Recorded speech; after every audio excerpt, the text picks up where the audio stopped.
அஸ்ஸலாமு அலைக்கும் வரஹ்மத்துல்லாஹி வபரகாத்துஹு. கண்ணியத்திற்குரிய எல்லாம் வல்ல அல்லாஹுவின் நல்லடியார்களே, அல்லாஹ்வுடைய மார்க்கம் இரண்டு பகுதிகளாக பிரிக்கப்பட்டிருக்கிறது. ஒன்று இஸ்லாம் என்று நாம் அழைக்கிற புற செயல்கள் சம்பந்தப்பட்ட ஒரு பகுதி, மற்றொன்று ஈமான் என்று நாம் அழைக்கிற சிந்தனைகள் சம்பந்தப்பட்ட மற்றும் ஒரு பகுதி.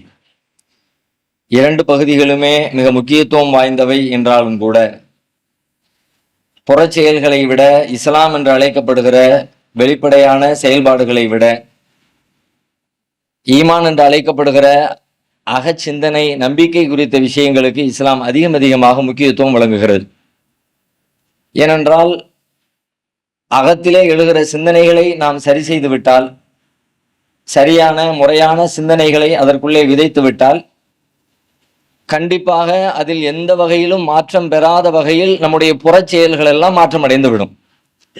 உள்ளத்துக்குள்ள நாம எதை விதைக்கிறோமோ, எதை ஏற்படுத்துறோமோ, அதுதான் நம்முடைய செயல்பாடுகளாக வெளிப்படுமே தவிர, உள்ளத்தில் இல்லாத ஒன்று ஒரு பொழுதிலும், ஒரு காலத்திலும், ஒரு நேரத்திலும் நம்முடைய வாழ்வில் வெளிப்படவே செய்யாது.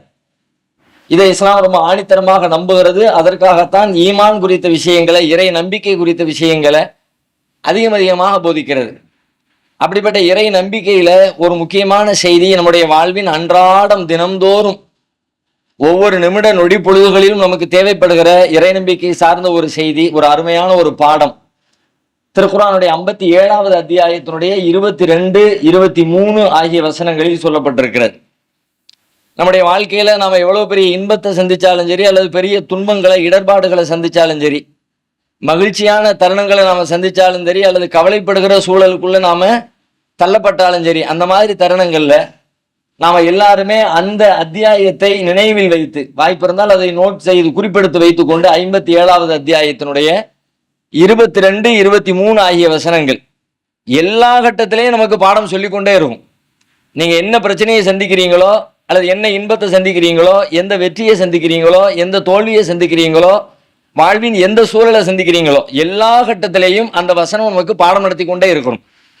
அதை நம்ம சரியான முறையில் உள்வாங்கிக்கிட்டோம் அப்படின்னு சொன்னா, நம்முடைய வாழ்க்கை ஒரு சமநிலையில, இன்பங்களுக்காக ஒரு பெரிய இன்பம், ஒரு பெரிய வெற்றி கிடைச்சிருச்சு அப்படின்றதுக்காக வேண்டி அதை ஒரு பெருமிதம் கொள்ளுகிற, பெருமை அடிக்கிற, ஆணவம் கொள்கிற, கர்வம் கொள்கிற ஒரு நிலைக்குள்ள நம்மை தள்ளிவிட்டு விடாமலும், எவ்வளவு பெரிய துன்பங்கள் வந்தாலும் முடங்கி விரக்தி அடைஞ்சு நிராசை அடைஞ்சு, என்னடா வாழ்க்கை, இதுக்கு மேல என்ன இருக்கு, ஒன்றும் முடியாது, அப்படியாகவெல்லாம் வாழ்வின் விளிம்புக்கே போவதிலிருந்து மனிதர்களை பாதுகாக்கின்ற விஷயங்களும் அந்த வசனத்திலே நமக்கு சொல்லி தரப்பட்டிருக்கிறது. அதுல அல்லாஹ் 23வது வசனத்துல சொல்லி காட்டுகிறான், லி கைலா தஸவ் அலாமா ஃபாத்தக்கும், உங்களுக்கு தவறிவிட்டதற்காக, தப்பிவிட்டதற்காக நீங்கள் நிராசை அடையாமல், விரக்தி அடையாமல் இருப்பதற்காகவும். பெரும்பாலும் இந்த வசனத்தை கவலை கொள்ளாமல் இருப்பதற்காகவும் என்று தமிழில் மொழிபெயர்க்கப்படுகிறது. ஆனா நல்ல ஆழமா அந்த வார்த்தையை கவனிச்சு பார்த்தோம்னா, கவலைப்படுதல் என்பதை தாண்டி இந்த வசனம் எதை போதிக்கிறதுன்னு கேட்டா, கவலைங்கிறது வாழ்வின் யதார்த்தமான, எப்படி இன்பம் என்பது ஒரு பக்கமோ அது போல துன்பம் என்பது, கவலை என்பது மற்றொரு பக்கம். கவலையை முற்றுமுழுதாக தவிர்த்து விடவே முடியாது. கவலை இல்லாத வாழ்க்கை என்பதை எதிர்பார்க்கவே முடியாது. அதை எல்லா மனிதர்களும் சந்திச்சுதான் ஆகணும். ஆனா அந்த செய்தி அல்லாஹ் சொல்லாம, அதை தாண்டி இன்னும் சற்று ஆழமான, கூடுதலான தகவலை கொண்டிருக்கிற ஒரு விஷயமாக அல்லாஹ் பதிவு செய்யறான். லி கைலா தஸவ், நிராசை அடைந்து விடாமல், விரக்தி அடைந்து விடாமல். இனிமே ஒண்ணுமே இல்லப்பா, சில பேர் புலம்புறது பார்க்கணும், இதுக்கு மேல அதெல்லாம் நடக்கவே நடக்காது, இதெல்லாம் சாத்தியமே இல்லை, எல்லாம் முடிஞ்சு போச்சு, இனிமெல்லாம் வெற்றி பெற வாய்ப்பே இல்லை, இதுமெல்லாம் இந்த வியாபாரம் முன்னேறி வருவதற்கு வாய்ப்பே இல்லை அப்படின்னு, அதுக்கு பிறகு ஒண்ணுமே இல்லை, முடிஞ்சு போச்சு என்ற ஒரு விரக்தி நிலைக்கு வருவோம்ல, அதைத்தான் அல்லாஹ் ரப்பல் ஆலமீன் அங்க நமக்கு குறிப்பிட்டு சொல்றான். லி கைலா தஸவ் அலாமா ஃபாத்தக்கும், உங்களுக்கு தவறிவிட்ட ஒன்றுக்காக, தப்பிவிட்ட ஒன்றுக்கு, கை பக்கத்துல கிடைச்சி மிஸ் ஆயிடுச்சப்பா அப்படின்லாம் நம்ம நினைப்போம்ல, அந்த மாதிரியான உங்களுடைய இழப்புகளுக்காக நீங்கள் விரக்தி அடைந்து விடாமல் இருப்பதற்காகவும், வலா தஃப்ரஹூ பிமா ஆத்தாக்கும், உங்களுக்கு வழங்கப்பட்ட வெற்றியில் நீங்கள் பெருமை கொள்ளாது இருப்பதற்காகவும், உங்களை அடைந்து விட்ட விஷயங்களுக்காக, எது உங்களுக்கு கிடைச்சிச்சோ அதுக்காக வேண்டி, எதை கிடைச்சதை வச்சுதான் மனுஷன் எப்போதுமே பெருமை அடிப்பான். கிடைச்சதை வச்சு எப்போதுமே துன்பத்துக்குள்ள ஆளாக மாட்டான். கிடைச்சதுதான் பெருமைக்குள்ள ஒரு மனுஷனை தள்ளும். எனக்கு பணம் கிடைச்சிருச்சு, எனக்கு பதவி கிடைச்சிருச்சு, எனக்கு இன்பம் கிடைச்சிருச்சு, எனக்கு குழந்தை கிடைச்சிருச்சு, எனக்கு அதிகாரம் கிடைச்சிருச்சு, அப்ப உனக்கு கிடைச்சது, உனக்கு வழங்கப்பட்ட ஒன்றை நினைத்து நீ பெருமை அடையாமல் இருப்பதற்காகவும், உன்னிடமிருந்து தப்பிவிட்ட, உனக்கு தப்பிவிட்ட ஒன்றுக்காக நீ விரக்தி அடையாமல் இருப்பதற்காகவும் சொல்லிட்டு அதுக்கு பின்னாடி சில செய்திகளை சொல்றான், முன்னாடி வேற சில செய்திகளை சொல்றான். இந்த ரெண்டு விஷயமும் ரொம்ப வாழ்க்கையில எல்லா நேரங்களிலும் தேவைப்படுகிற அம்சங்கள். ஏன்னா இந்த ரெண்டுல ஏதோ ஒண்ணு கடந்து கடந்து கடந்து கடந்துதான் ஒவ்வொரு நாளையும் ஒவ்வொரு மணி நேரத்தையும் நம்ம கடந்துகிட்டே இருப்போம். அந்த ரெண்டில் ஒண்ணு நம்ம வாழ்க்கையில இந்த நிமிஷத்துல எடுத்து பார்த்தோம்னா இப்ப நமக்கு எழக்கூடிய சிந்தனைகள்ல இந்த ரெண்டுல ஏதாவது ஒண்ணு இருக்கும். ஒரு பக்கத்துல நமக்கு கிடைச்சதற்காக வேண்டி மகிழ்ச்சியோ அல்லது அங்கீகாரமோ அதை நாம ஏற்றுக்கொள்ளக்கூடிய ஒரு விஷயமோ இந்த நிமிஷத்துல ஏதாவது ஒண்ணு இருக்கும். அல்லது இந்த நிமிடத்துல வேற என்ன இருக்கும், நம்ம எதை வெறுக்கிறோமோ, எது நமக்கு நிகழக்கூடாதுன்னு நினைக்கிறோமோ, எது நம்முடைய வாழ்க்கையில துன்பத்தை தருதுன்னு நம்ம கருதுறோமோ, அந்த மாதிரி ஏதோ ஒன்று. இந்த ரெண்டில் ஏதோ ஒண்ணுதான் ஒவ்வொரு நிமிடத்திலையும் நாம அதை கடந்து அதை கடந்து அதை கடந்து வந்துகிட்டே இருக்கும். அப்ப இந்த ஒவ்வொரு நிமிடத்திலையும் இந்த ரெண்டையும் பேலன்ஸ் பண்ணணும் அப்படின்னா அதுக்கு தான் எல்லாம் இந்த செய்தியை சொல்லி காட்டுறான். இந்த ரெண்டு விஷயத்துல நீ பேலன்ஸா இருக்கணும். அதுக்கு என்னெல்லாம் செய்யலாம்? நீ கைலா நீ நிராசை அடையாமல் இரு. நிராசை அடையாமல் இருப்பதற்கு மேல் வசனத்தில் அல்லாஹ் ஒரு ஓமை, ஒரு செய்தியை சொல்லி காட்டுகிறான். எப்படி சொல்றான்? மா அசாபமி முசீபத்தின் ஃபிலாரல், இந்த பூமியில ஏற்படுகிற எந்த துன்பமா இருந்தாலும் சரிதான், வலாஃபி அன்ஃபுசிக்கும், உங்களுக்கு தனிப்பட்ட முறையில் ஏற்படுகிற எந்த துன்பமாக இருந்தாலும் சரிதான், இல்லாஃபி கிதாபின் மின் கபிலி அன் நபராகா, அந்த துன்பம் நிகழ்வதற்கு முன்னால் நம்முடைய பதிவேட்டிலே எழுதப்படாமல் எந்த துன்பமும் நிகழ்வதில்லை. எல்லாமே எழுதப்பட்டதான் நடந்தது. துன்பம்னு வருதா, கவலைன்னு வருதா, உனக்கு தாங்க முடியாத நீ விரும்பாத ஒரு நிகழ்வு வாழ்க்கையில் நடக்குதா, அப்படி எது நடந்தாலும் சரிதான், அது எல்லாமே ஆல்ரெடி பிக்சடு, அது எழுதப்பட்டதுன்னு நினைச்சுக்க, அதுதான் நடக்குது. அப்படின்னு நீ என்ன முடிவுக்கு வரணும்? நான் என்னுடைய சக்திக்கு மீறி இது நடந்திருக்கிறது, என்னால் இதை மாற்றவே முடியாது, நடந்தது நடந்ததே, நிகழ்ந்தது நிகழ்ந்ததே, என் இறைவனின் ஏற்பாட்டிலே நடந்திருக்கிறது, நான் என்னதான் தலைகீழ உருண்டாலும் புரண்டாலும் இதுல எந்த மாற்றத்தையும் என்னால் செய்யவே முடியாது அப்படிங்கிற எண்ணத்தை நீ உனக்குள்ள ஏற்படுத்தணும். அவ்வளவுதான், முடிஞ்சு போச்சுன்னு வாழ்க்கையை விரக்தி அடைஞ்சு போச்சு, விரக்தி மனநிலைக்கு நீ வந்துடாத சொல்லிட்டு சில வரலாறுகளை எல்லாம் அல்ல குர்ஆன்ல சொல்லி காட்டுறான். எப்படி சொல்றான்? யாக்கூப் அலைஹிஸ்ஸலாம் சின்ன வயசுல அவங்களுடைய மகன் யூசுப் நபியை இழந்துட்டாங்க. யூசுப் அலைஹிஸ்ஸலாம் சிறு வயசுலேயே அவங்களுடைய சகோதரர்களாக கொண்டு போய் கணத்துல போடப்பட்டு அப்படியே போய் எகிப்துக்கு போய் அங்க என்னெல்லாமோ நிறைய ஆயிடுச்சு, நிறைய ஆண்டுகள் ஆயிடுச்சு. ஒரு வருஷம் 2 வருஷம் இல்ல, சிறு குழந்தைய சின்ன பையனாக ஓடி ஆடி நடந்து கொண்டிருக்கிற ஒரு குழந்தையாக சிறுவனாக இருந்த யூசுப் அலைஹிஸ்ஸலாம் பல வருடங்களாகி அங்க போய் ஒரு பெரிய அமைச்சர் பதவியில போய் அமர்கிற அளவிற்கு ஒரு நீண்ட இடைவெளி விழுந்துருச்சு. இவ்வளவு பெரிய ஒரு நீண்ட இடைவெளி ஒரு தாய்க்கோ தந்தைக்கோ பிள்ளைக்கும் இடையில ஏற்பட்டால், எந்த தாயாவது தந்தையாவது ஒரு 25 ஆண்டுகள் ஒரு 30 ஆண்டுகளுக்கு முன்னால் இழந்து விட்ட தன்னுடைய மகனை குறித்து மகளை குறித்து ஏதேனும் நம்பிக்கையோடு இருப்பார்களா? புள்ள தொலைஞ்சு போச்சுன்னு வச்சுக்குவோம், 3 வயசு புள்ள, 5 வயசு புள்ள, 10 வயசு புள்ள, 1 வருஷம் தேடுவாங்க, 2 வருஷம் தேடுவாங்க, 3 வருஷம் தேடுவாங்க, 5 வருஷம் கூட ஏதாவது வாய்ப்பு இருக்கா? அப்படி இருக்கா, இப்படி இருக்கா? 7 வருஷம் ஆச்சு, 10 வருஷம் ஆச்சு, 15 வருஷம் ஆச்சு, 20 வருஷம் ஆச்சு, 25 வருஷம் ஆச்சு, மீண்டும் அந்த குழந்தையை அந்த குழந்தை உயிரோடு இருக்கலாம் என்று நம்பினாலும் கூட புள்ள நமக்கு கிடைக்கும்னு நம்பிக்கை வராது. எப்படி சாத்தியமே இல்லை. அவன் எப்படி இருப்பான், அன்னைக்கு எப்படி இருந்தான், இன்னைக்கு எப்படி இருப்பான், எதை பத்தியுமே கற்பனை பண்ண முடியலன்னு ஒரு விரக்தி மனநிலைக்கு வந்துச்சு, முடிஞ்சிருச்சு, இனிமே அதுக்கான வாய்ப்பே இல்லைன்னு நினைப்புக்கு தானே வருவோம். இப்ப யாக்கூப் அலைஹிஸ்ஸலாத்தை வச்சு அல்லாஹ் நமக்கு பாடம் நடத்தினான். யாக்கூப் அலைஹிஸ்ஸலாத்துடைய பிள்ளைங்க போய் எகிப்துல போய் அவங்களுக்கு தேவையான உணவுப் பொருட்களை வாங்குறதுக்காண்டி போறாங்க. அப்ப யாக்கூப் நபி சொல்றாங்க, யா பனி யத்ஹபு ஃபதஹஸ்ஸஸு மின் யூசுஃப வ அஹீஹி வலா தைஅஸு மிர் ரவ்ஹில்லாஹ். எனது அருமை மக்களே, நீங்கள் யூசுஃபை தேடுங்கள். எப்ப சொல்றாங்க சொல்லுங்க? யூசுப் நபி இன்னும் சொல்ல போனா இவங்க தான் கொண்டு போய் என்னமோ பண்ணிட்டாங்கன்னு யாக்கூப் நபிக்கு தெரியும். என்னமோ பண்ணிட்டானுவ, இவனை தான் பிளான் பண்ணி பிள்ளைய கவுத்துட்டானுவ அப்படிங்கிறது கூட யாக்கூப் நபிக்கு தெரியும். அப்படிப்பட்ட பிள்ளைகளிடத்திலே சொல்றாங்க, பல வருடங்களுக்கு பிறகு சொல்றாங்க, என்ன சொல்றாங்க? யூசுஃபை தேடுறதுல சோர்வடைஞ்சிடாதீங்க, தேடிக்கிட்டே இது. எப்ப என்ன நேத்தா பிள்ளை காணாம போயிட்டான், நல்ல வேகமா தேடுப்பா, அங்க போய் பார்ப்பா இங்க போய் பார்ப்பான்னு சொல்றதுக்கு 1 வாரம் ஆச்சு புள்ள காணாம போய், 10 நாள் ஆயிடுச்சு காணாம போய், அந்த கிணத்துல போய் பாரு, கிணத்துல விழுந்துட்டானா, அது வேற எங்கேயாவது மொட்டை மாடியில் தூங்கிட்டு இருக்கானா, அங்க போனா இங்க போனான்னு தேடு என்று சொல்வதற்கு ஒரு ஒரு எண்ணம் இருக்கும்ல, அது ஒரு லிமிட் தானே, மனிதனுடைய உணர்வு ஒரு லிமிட் தானே.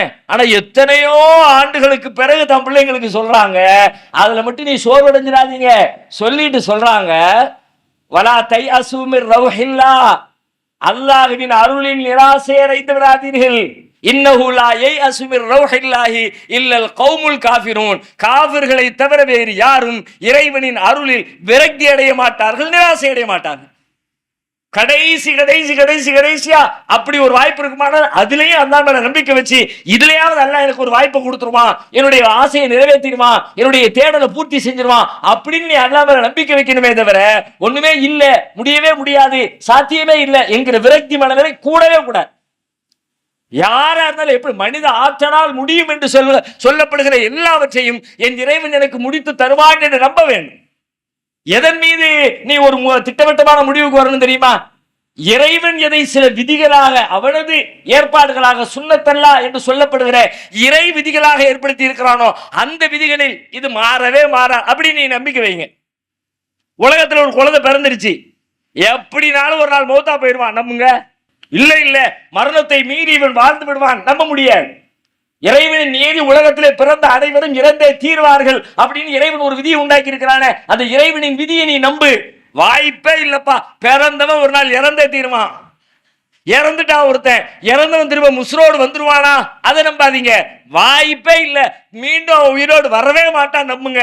ஏன்னா பிறந்தவன் இறப்பது எப்படி இறைவனின் விதியோ, இறந்தவன் மீண்டும் இந்த உலகத்திலே உயிர்ப்பிக்கப்படாமல் இருப்பதும் இறைவனின் விதி. மீண்டும் ஒரு தடவை இந்த உலகத்துக்கு வரவே மாட்டான், மறுமைக்கு தான் வருவான். வலா தையசு மின் ரௌஹில்லா, இறைவனின் அருளில் நம்பிக்கை இழந்து விடாதே. அடுத்து என்ன சொல்றான்? வலா தஃப்ரஹு, உனக்கு நீ பெருமை அடிக்காத, உனக்கு கிடைச்சதை வச்சு பெருமை அடிக்காத. நல்ல கவனிங்க, அந்த வார்த்தையிலேயே அல்லாஹ் ஒரு பதில் சொல்றான். நீ எதை சம்பாதித்தாயோ அதற்காக சொல்லல. வலா தஃப்ரஹு பிமா ஆத்தாக்கும், உங்களுக்கு கொடுத்தானே அந்த கொடுத்தவற்றிற்காக. உங்களுக்கு அல்லாஹ் எதை கொடுத்தானோ அதுக்காக நீ பெருமைப்படாத. அப்படின்னா என்ன அர்த்தம்? உனக்கு சேர்ந்தது நீனா சேர்த்தது இல்லப்பா, அது அல்லாஹ் உனக்கு சேர்த்து வச்சது. அவன் கொடுத்ததுக்கு நீ என்ன பெருமை அடிக்கிற? நல்ல கவனமா, இதை வெறும் சொற்களாக நாம் எப்போதும் கேட்டு செல்கிற செய்திகளாக, பயான்களாக, கதைகளாக, சொற்பொழிவுகளாக கடந்து சென்றால் இந்த விஷயத்துல நமக்கு வாழ்க்கையில பாடமே இல்லை. இது வெறும் கதை கேட்கிற நிகழ்வு. வாரம் ஆச்சுப்பா, சும்மா ஆச்சு, ஒரு 20 நிமிஷம், அரை மணி நேரம் அவங்க பொழப்பு பேசுறது, நம்ம பொழப்பு கேட்கறது, அது ஒரு இபாதத்து, அது ஒரு வழிபாடு என்கிற கோணத்திலே கடந்து சென்றால் இந்த விஷயத்துல ஒரு பயனும் இல்லை, ஒரு நன்மையும் இல்லை. இதை நீங்க உள்வாங்கணும், இது தனிமையில் உட்கார்ந்து சிந்திக்கணும். அதை உங்க வாழ்க்கையில மாறி சிக்கல் வர்ற நேரத்துல, பிரச்சனைகள் வர்ற நேரத்துல அதை நீங்க ஒப்பிட்டு ஒப்பிட்டு ஒப்பிட்டு அது நன்மைகள் நீங்க அறுவடை பண்ணணும். அதை அறுவடை பண்ணலன்னு சொல்லி சொன்னா வெறுமனே கேட்டு எதுக்குங்கிறேன். இப்ப அல்லாஹ் எப்படி சொல்றான்? வலா தஃப்ரஹு பிமா ஆத்தாக்கும், உங்களுக்கு கொடுக்கப்பட்டதற்காக. உங்களுக்கு அல்லாஹ் கொடுத்துருக்கான, உங்களுக்கு சேர்ந்திருக்க, அவன் தான் கொடுத்துருக்கான். நீனா எடுத்துக்கல, நீ நானா எடுத்துக்கிட்டேன், என் திறமையில எடுத்துக்கிட்டேன், எனக்கு எனக்கு நான் தான் செஞ்சேன்னு நினைச்சா நீ பெருமை அடிக்கலாம். நீ ஒன்னையும் செய்ய. என்ன செஞ்ச? நீ உலகத்துல என்னப்பா செஞ்ச? என்ன கொண்டு வந்த? எனக்குள்ள மிஸ் ஆயிடுச்சு, நான் தான் இந்த பணக்காரன், நான் தான் இந்த பதவி, நான் தான் எல்லாம். நீ எங்க? நீ வரும்போது வெறுங்கை வீசிதான் வந்த. நீ அப்படி பெருமை அடிக்கிறதுக்கு ஒண்ணுமே இல்லையப்பா, எல்லாத்தையும் அவன் தானே கொடுத்தான். அப்ப அவனே எல்லாவற்றையும் கொடுத்தான் என்கிற பொழுது அதற்கான பெருமை அவனையே சாரும். எங்கெல்லாம் நபிகளார் எடுத்துக்கங்க, நபி ஸல்லல்லாஹு அலைஹி வஸல்லம் உங்களுடைய வாழ்க்கையில ஒரு கட்டத்திலையும் அவர்களை அடைந்த நன்மைகளுக்காக, வெற்றிகளுக்காக, புகழுக்காக தன் மீது அதை அவர்கள் சுமத்தி கொண்டதே இல்லை. இந்த புகழுக்கு நான் தான் சொந்தக்காரன், நான் தான் செஞ்சேன், நான் தான் வெற்றி அடைஞ்சேன், நான் தான் படிச்சேன், நான் தான் இஸ்லாத்தை வளர்த்தேன், எந்த இடத்துலயும் ரசூலுல்லாஹ் சொல்ல. ரசூலுல்லாஹ்வுடைய வாழ்க்கை முழுக்க எப்படி இருந்துச்சு? எல்லாமே அவன் தான் அவன் தான் அவன் தான் சொன்னாங்க. எல்லா கட்டத்திலையும் மக்கா வெற்றி அடைஞ்ச நேரத்தில் ரசூலுல்லாஹ் என்ன சொன்னாங்க? நபி ஸல்லல்லாஹு அலைஹி வஸல்லம், இந்த வெற்றி எனக்குரியது இல்லை, அவன் கொடுத்த வெற்றி, அவனது படைக்கு அவன் வெற்றி அளித்திருக்கிறான். வனசர அபுதா அவன் அவனது படைக்கு வெற்றி அளித்திருக்கிறான். நான் என்னப்பா செஞ்சேன்? இப்படித்தான் ரசூலுல்லாஹ்வுடைய இயற்கை கேரக்டர் அப்படித்தான். ஆனாலும் கூட நபிகளாருடைய வாழ்க்கையில பெருமை அடிப்பதற்கான ஒரு வாய்ப்பு இருக்கிறது என்றால் அவர்கள் இந்த உலகத்திலே எதை வைத்து தனித்துவமாக நின்றார்களோ அதை வைத்து பெருமை கொள்ள வாய்ப்பு இருக்கிறது. என்ன தனித்துவம்? மற்ற யாருக்கு இறைவனிடமிருந்து வஹி வரல, நபிகளாருக்கு வஹி வந்தது. அல்லாஹ்விடமிருந்து செய்தி வருதுல்ல, நபி அப்படிங்கிற அடிப்படையில செய்தி வருகிறது. அப்ப அந்த செய்தியை வச்சுதான் தனியா நிக்கிறாங்க, எல்லா விஷயத்தையும் வழிகாட்டுறாங்க, எல்லா பிரச்சனைக்கும் தீர்வு சொல்றாங்க. அப்ப எல்லா வகையிலையும் அவர்கள் காலத்தில் வாழ்ந்த மக்களை விட ஒரு ஸ்டெப் மேல நிக்கிறதுக்கு காரணம் அவங்க சொன்ன வேதம், அவர்கள் சொன்ன போதனை, அவர்கள் சொன்ன திருக்குர்ஆனுடைய ஞானம். இவன் இந்த ஞானத்துல தனக்கு கிடைச்ச ஞானத்தை வச்சு பெருமை அடிக்க வாய்ப்பு இருக்குல்ல. வாய்ப்பு இருக்கு. சாதாரண மனுஷனா பார்த்தா வாய்ப்பு இருக்குது. ஆனா அல்லாஹ் இந்த வேதத்தை வழங்கினதை பத்தி குர்ஆன்ல சொல்ற இடத்துல எல்லாம் இந்த பெருமையின் துளி கூட நபிகளாரின் உள்ளத்துல வந்துடக்கூடாது என்பதற்காக வேண்டி அவன் பயன்படுத்துற வார்த்தையெல்லாம் பாருங்க. எங்கெல்லாம் இந்த குர்ஆனை பத்தி பேசுறான் அங்கெல்லாம் எப்படி பேசுறான் தெரியுமா? வயின் குன்தும் ஃபீ ரைபின் மிம்மா நஸ்ஸல்னா அலா அப்தினா, நம்முடைய அடியாருக்கு நாம் வழங்கிய இந்த வேதத்திலே உங்களுக்கு சந்தேகம் இருந்தால், இந்த முகம்மது உங்களுக்கு சொல்லிக்கிட்டு இருக்கிற விஷயத்துல சந்தேகம் இருந்தால், அப்படி சொல்லல, நம்முடைய அடியாருக்கு நாம் கொடுத்ததில் சந்தேகம் இருந்தால், நான் தான் கொடுக்கிறேன், அடிமை நான் எஜமான, கொடுக்கிறது டிஸ்ட்ரிபியூட் பண்ற வேலையை மட்டும் தான் முகமது பார்த்துக்கிட்டு இருக்காரு அப்படிங்கிற விஷயத்தை சேர்த்து சொல்றானா? அல்ஹம்துலில்லாஹில்லதி அன்ஸல அலா அப்திஹில் கிதாப வலம் யஜஅல் லஹு இவஜா, கோணலற்ற இந்த வேதத்தை தனது அடியாருக்கு வழங்கிய அல்லாஹ்விற்கே எல்லா புகழும். கோணலற்ற இந்த வேதத்தை இந்த முகமது உங்களிடத்தில் கொண்டு வந்து தந்திருக்கிறார் அப்படி சொல்லல அல்லாஹ். அல்ஹம்துலில்லாஹில்லதி அன்ஸல அலா அப்திஹி, தனது அடியாருக்கு இறக்கி அருளி இருக்கிறானே, வலம் யஜஅல் லஹு இவஜா, கோணலே இல்லாத இந்த வேதத்தை கொடுத்திருக்கானே, கொடுத்த இறைவன் புகழுக்குரியவன். தபாரக்கல்லதி நஸ்ஸலல் ஃபுர்கான அலா அப்திஹி லியகூன லில் ஆலமீன நதீரா, அகிலத்தாரை எச்சரிப்பதற்காக வேண்டி உண்மையையும் பொய்யையும் பிரித்தறிவிக்கக்கூடிய இந்த வேதத்தை அருளிய இறைவன் உயர்வானவன். இந்த வேதத்தை பத்தி எல்லா இடத்துலயுமே அவர் ஒண்ணுமில்ல, நான் தான் கொடுத்திருக்கேன், நான் தான் கொடுத்திருக்கேன், நான் தான் கொடுத்திருக்கேன்.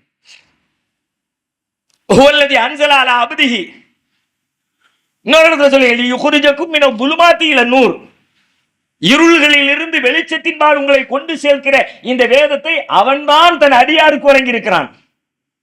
வல்லதி யுனஸ்ஸிலு அலா அப்திஹி, தன்னுடைய அடியா அவன் தான் கொடுத்திருக்கான். அப்போ நான் உண்டாக்கிக்கிட்டேன் என்று நினைச்சா பெருமை வரும். நான் உண்டாக்கல, அவன் கொடுத்தாங்கிறத நீங்க எவ்வளவு உள்ளத்துக்குள்ள உள்வாங்குறீங்களோ பெருமையிலிருந்து விடுபட முடியும் என்று சொல்லி இந்த வசனத்தின் வழியாக இழப்பிற்காக நிராசை அடையாதிருக்கவும், கிடைத்தவற்றிற்காக பெருமை கொள்ளாதிருப்பதற்காகவும் அல்லாஹ் காட்டுகிற இந்த வழிமுறையை வாழ்வின் எல்லா நேரங்களிலும் நிமிடங்களிலும் நினைவில் வைத்து செயல்படுத்துவதற்கு எல்லாம் வல்ல இறைவன் நம் அனைவருக்கும் நல்லருள் பாலிப்பானாக.